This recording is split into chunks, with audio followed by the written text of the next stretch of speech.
it's Roberto Miki, and we've got another question in the series of questions we're doing for residents, medical students, and fellows studying for their boards or in-training exams. In lateral epicondylitis, tendinopathy is typically found in which tendon?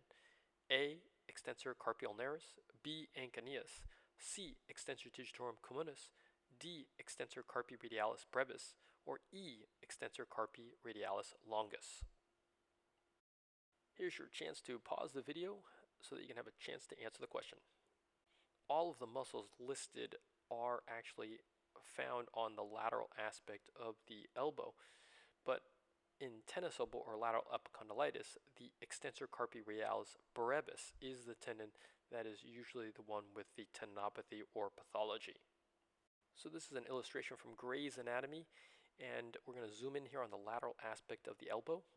All of the muscles listed in the answer are innervated by the radial nerve. The anconeus is a muscle which helps extend the elbow. It's an accessory extensor of the elbow. The extensor carpi ulnaris helps to extend the wrist and ulnarly deviate it.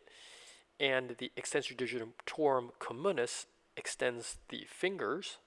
The extensor carpi radialis brevis extends the wrist, and it attaches or inserts into the third metacarpal base. The extensor carpi radialis longus also extends the wrist, but attaches to the second metacarpal base.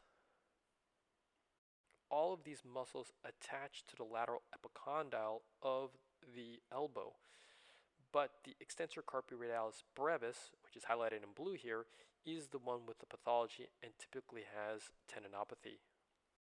So the answer to the question is extensor carpi radialis brevis.